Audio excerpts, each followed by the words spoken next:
Hey everyone, welcome back to Toy Foolery, and today we're taking a look at the Iron Man She-Hulk.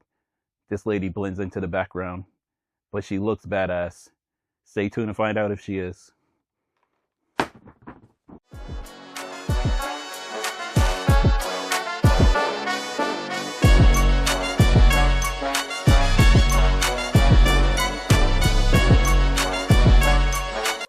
Look at She-Hulk all scooched down. They put her legs in the little holes because I'm not going to make a new box for these guys. I'm just going to squeeze them into the regular clamshell because I'm Hasbro. Anyway, let's see if this box is better than your mom's. On the cover, we get the Iron Man from the cartoon, even though the She-Hulk was not in this cartoon. She was in the Incredible Hulk, even though it's the same studio, or I presume it's the same studio because it's the same art style. I really wish they actually did a Hulk version because there was a bunch of cool characters in that show that would probably do deserve action figures. On the front, we get She-Hulk and we see the accessories in the box of the clamshell. On the back, we see the what comes with it and what can be changed. A little bio She-Hulk in the upper corner. This box is trash. The clamshells, if you're going to do clamshell, make it worthwhile, make it unique to each character. I understand you're trying to save budget wise, but this is kind of boring. Anyway, let's get this out the box and see. Oh, what's in the box? So in the box we get She-Hulk, we get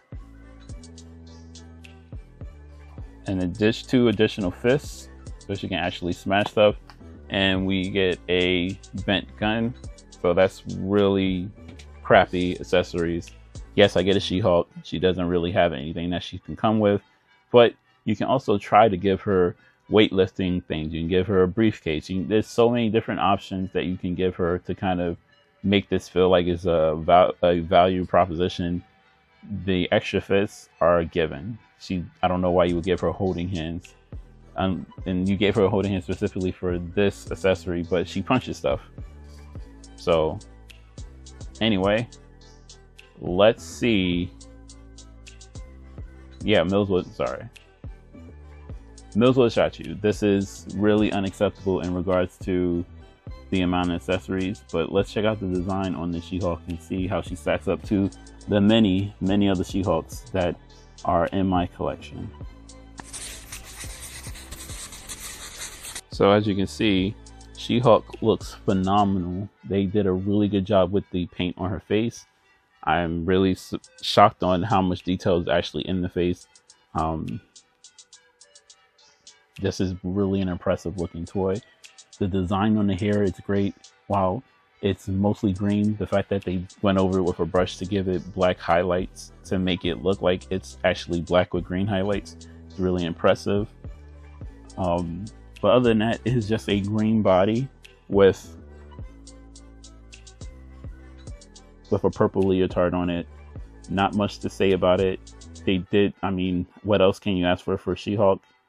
Not much. And I guess that's where you're going for. This is kind of minimalistic as it can be.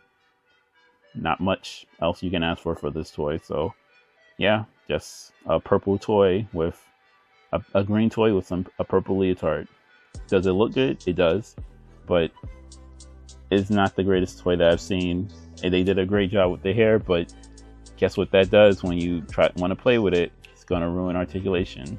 But let's see how this thing stacks up to the other She-Hulks in my collection. Here she is next to the MCU She-Hulk. Clearly a much brighter, lively green from the She-Hulk from the Iron Man set. Even though the other one actually does a really good job with the face paint not face paint, but the face imaging for the actress for She-Hulk. Here she is next to the insanely angry gray She-Hulk. Oddly enough, the gray She-Hulk is slightly taller than this version of Jen, but this Jen is more built actually like a bodybuilder. So I don't quite remember which body that She-Hulk was on, the gray She-Hulk was on, but this one is actually more significant and girthy in body. Here's Betty's Red Hulk. This is due for a re-release. This body is just trash. She's tall, but has no kind of muscle definition on her. And she's as tall as the Green Hulk, but as you can see, no type of girth to her whatsoever. So this Jen is actually really good looking in that regard. Fits and wiggles. Here is Jen next to Power Woman.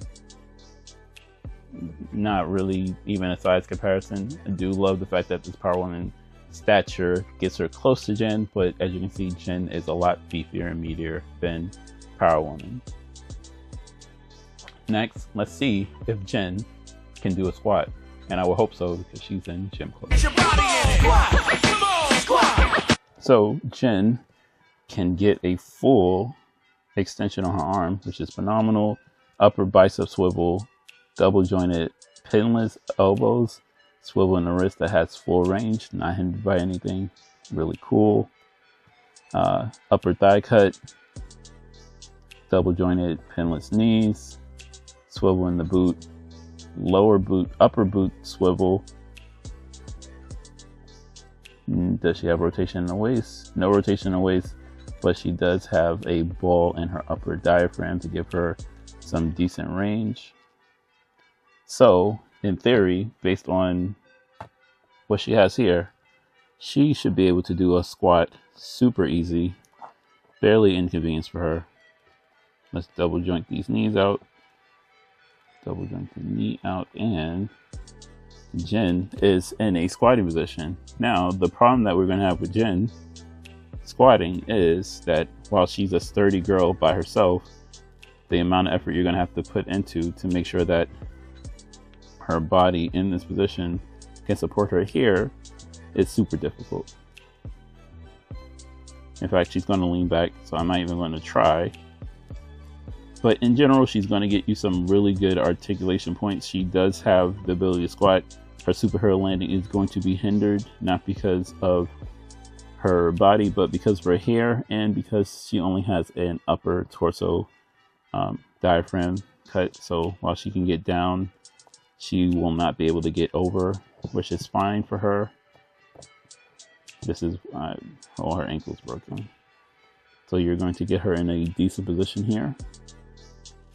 You're not going to get much movement in her neck, which is fine. You can get her looking down at someone, and that's about it. You're not going to get a full rotation because the hair is blocking just the rotation.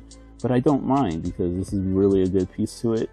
Normally I would be like, that's stupid. But just the looking on this toy makes up. No, you guys saw it. I didn't do anything more so than I would with any other toy, and her leg just popped off. Yuck. Is that a QC issue? Is it because it's too hot in the summer and my toys are slightly melting, so all the joints are a little gummy? Could be a combination of all of them. Oh well. I'm glad it just didn't break. I'm glad it just popped out. Anyway, let's talk about money. I need about $350. Jen is going for $25. Now, this is a bigger figure, but it doesn't have anything unique to the body unless they're planning on using this body once, which I doubt. They'll probably use it on other figures. There's no reason. That's my hope. The value proposition is not there. All you're getting is this big lump of green plastic that has okay articulation because it has really good arms and really good legs, but its torso is needs more work. Her head is limited to looking left down to the left and right, but she can't make full turns and she can't look up because of her hair.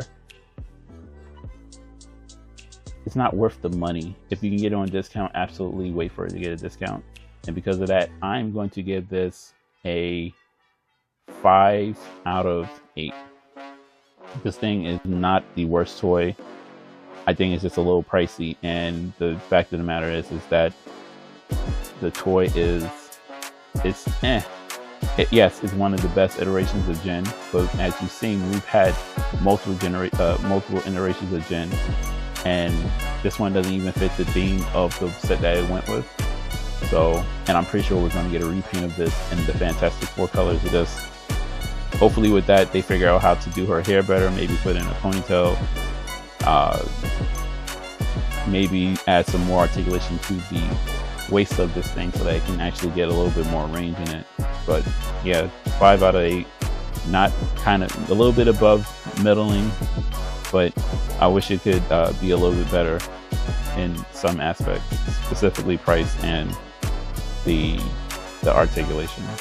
Anyway, that's it for me, guys. I'll catch you in the next video. Peace.